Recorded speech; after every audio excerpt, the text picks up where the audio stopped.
Today we've got a great story of malicious compliance where a teacher maliciously complies with a student who insists they're not grading accurately. We'll get to that in a bit, but first, every request needs a ticket? Understood. A few years ago, I was an IT analyst for an aerospace company in Toronto. There were 3 sites and 1 analyst for each site. I was barely able to keep up with the workload for my site, but managed. One day, I found out that 1 analyst had given a month notice and had already quit. The company did not replace him. I had to drive daily between cities to manage both sites. Shortly after, my boss was let go, and I was given a new boss who lived in another country. The work piled up, and several employees at a time would have non-working computers because there was nobody to help them. I had to stop supporting projects that I was involved in with other managers, like getting 20 computers for the factory floor. This was definitely going to blow up, and I needed to cover myself. I had a talk with the GM and explained that I'd get walk-ups, phone calls, texts, and emails because most of the employees refused to use the ticket system. I'd even have employees coming up when I was on a call and trying to talk in my ear.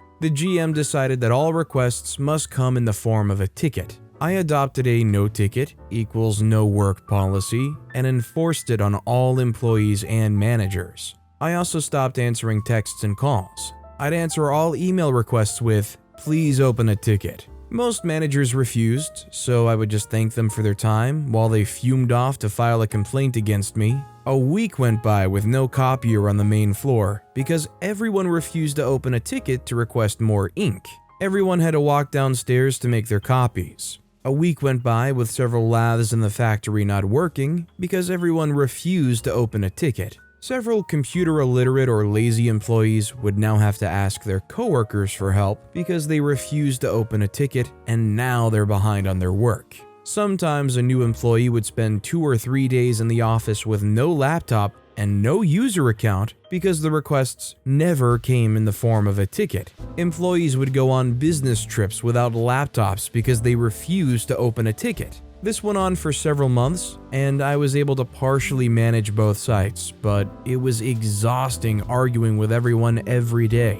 I'd get threatened by management all the time, but nothing would ever come of it. I found out one day that the company wasn't planning on replacing the employee who quit, so I had enough. I spent a few weeks declining requests as usual, but when they came from a manager, I would add, "And if you don't like it, then fire me. Request denied." Eventually, I decided my mental health was more valuable than the company, and when the last analyst went on vacation, I simply left my phone and laptop on my desk and stopped coming in for my shifts. 0 notice given. A week later, I get a call from HR. They found my wife's number as an emergency contact and said I let them down and there was nobody to help.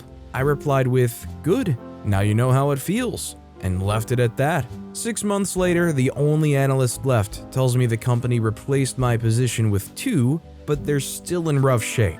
All they had to do was replace an employee. You might get a lot of pressure from companies when they lose an employee for you in the meantime to pick up the slack of the lost employee. That's a dangerous thing to comply to, I think, because before very long, they might just not hire somebody like this and just have this expectation that you do 2 or maybe even 3 times the amount of work you're supposed to be doing. Also, hi, I'm Steven, and if you enjoy awesome stories of malicious compliance, why not hit that subscribe button down below?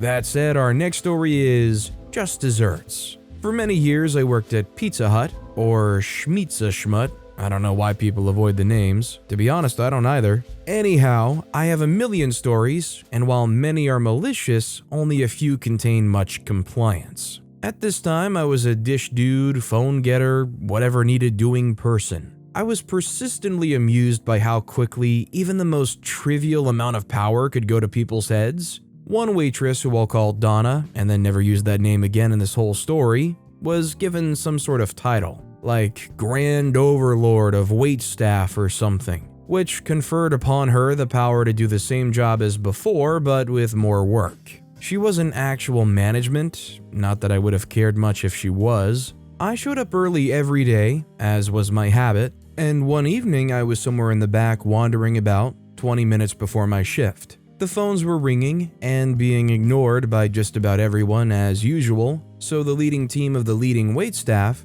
who was the leader of the waitering people, ordered me to answer it. If she had asked, I would have done it, as I had 1,000 times before, but this was a decree from on high. I informed her that my shift didn't start for a while yet, but this detail failed to impress. I said I would have to clock in before I could use the order-taking computerizing thingy, and a manager would have to approve me doing that. They were oddly strict about that for a restaurant. These audacious challenges to the orders of the newly minted executive vice president of people who carry food to tables engendered some exasperation. She said she was a manager and just do it. I did not. So she swiped her card into the magic order screen and yelled politely to just freaking take the phone order. Under her card, her name off the clock. Okay. Humbled by my public defeat, I meekly picked up the phone and proceeded to thank the caller for choosing etc., and took the order. As I did so, I added 7 Bigfoot pizzas with extra whatever, a dozen bottles of beer for delivery, and a couple of dessert pizzas. I told them their real total before all the added nonsense, and the call ended. The thing is, we had stopped selling Bigfoot pizzas a few years before. We hadn't carried dessert pizzas since the mid-15th century, but they were still in the system, and we did not deliver beer as doing so might be illegal. The cooks were confused, the actual managers were confused, and questions were being asked. I assume so anyhow, since I went outside for a smoke. The Royal Duchess of Waitressing came storming out the back door a bit later and said a bunch of words or something and then went back in. As I learned later, after clocking in, she had to get the help of an actual manager to delete all that stuff and change the total, which messes up their numbers or something. I don't really know why, but they sure didn't like deleting things. And she had to tell them that she had me use her swipey name thing to take the order because I was off the clock. And they really did not care for that at all. Right in front of the assistant manager, she threatened to write me up, which she did not have any authority to do. No customers were harmed in the making of this compliance, since they got the actual stuff they ordered, and there was no wastage since no one could make a Bigfoot or dessert pizza if they wanted to. Just a bit of extra paperwork and a very annoyed wait queen. I just love that OP covered every single base here. If you might be worried about wastage, they ordered things they literally cannot make. It makes sure that they have to fess up to giving OP their card and doing something off the books. The only one that may have been in jeopardy, as far as what OP did here, was maybe the customer, if they decided to just cancel the order or something. Our next story is, you need to grade my test accurately. It's for a scholarship. Oh, is it now? Let the pettiness ensue. As much as I'd like to start this off by saying things like, let me tell you a little bit about me, or I'm so petty I performed at the Super Bowl halftime show in 2008, and then go into a diatribe about just how petty I could be, this is far from the truth. Perhaps in some alternate petty verse where over a dozen college students were playing the part of, and absolutely nailing, whiny middle school students complaining about course requirements, or if they happen to begin repeatedly harassing me by way of being on in-grade demo mode or spinning the wheel of you suck at teaching to come up with yet another complaint-salt wrapped in a thinly veiled question about me and how I run my course, perhaps then I'd let nature take its course and let my pettiness bloom, like a flower transplanted from an artificial habitat to a campus-bordering field, in the form of malicious compliance. And wouldn't you know it, somehow, someway, petty finds a way. That being said, I really try to be a positive, supportive, caring, empathetic,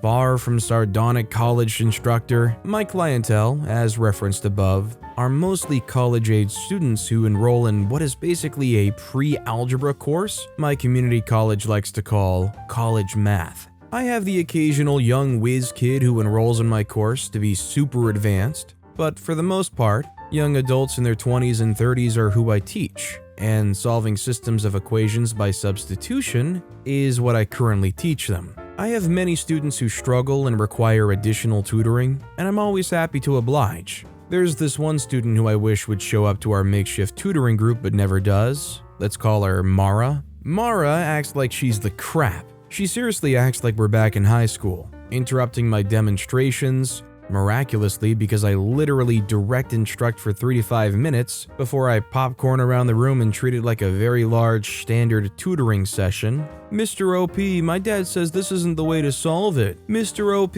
why don't you teach at ASU? Our partnering major university we transfer students to. What did you do wrong that you're teaching at this place? The list goes on and on. For brevity's sake, I'll make sure the story doesn't. We have an exam that about half the class got a 90 or better on, followed by the most of the rest getting B's, C's, etc. I know that this community college, despite its cheap cost, still has many students on full scholarship for one thing or another, whether it be sports, personal hardships, activities, etc. That being said, if I notice a student tanked the test, I may just grade the thing on a curve to allow them to get the most points possible. This is what I chose to do for Mara, and she wound up with an 18 out of 25 on her exam. I typed in the score, took a glance at her paper afterwards, and realized she actually missed yet another question, a major one that would have brought her grade super low.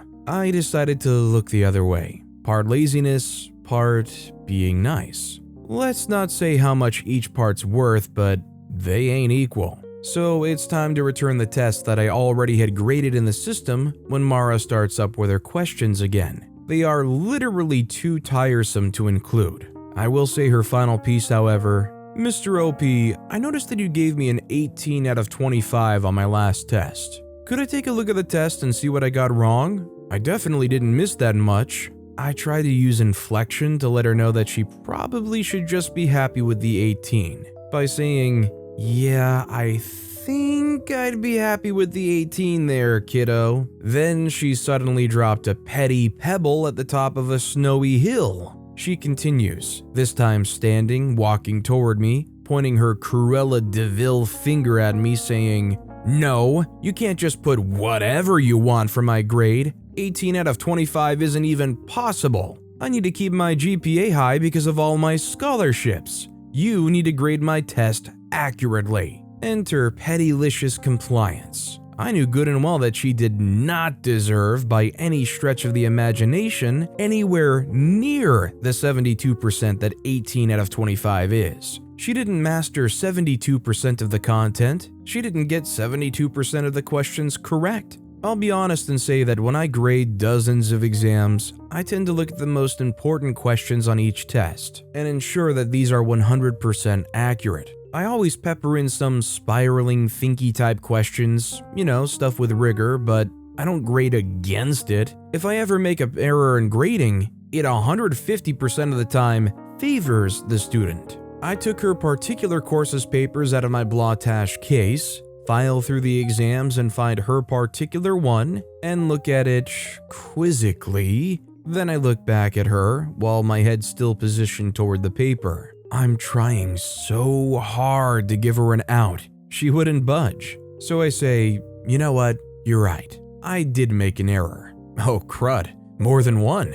I then, behind my desk where the students couldn't see what I was looking at, graded her paper right then and there. By this time, I had memorized the answers to the exam without even needing to pull out the key, but I did so I made sure she knew I was grading it thoroughly, accurately. She wound up with a 14 out of 25. I handed it back to her right then and there and let her know that I'd changed the grade accordingly in her gradebook. That 14 she got, one of the solutions to the system she just managed to solve for Y but not for X, turned her high C into a solid D. She looked through the exam, scouring it, looking like the toy man from Toy Story, using an infinitely increasing series of overlapping lenses to look for one minuscule error on my part. I also made sure I took a picture of the test before handing it back, so she couldn't pull the, see, I made it negative, it's right, sort of thing. She's done that in the past. She quickly whipped out her phone to see how much this grade impacted her overall. She was livid without a direction to hurtle it toward.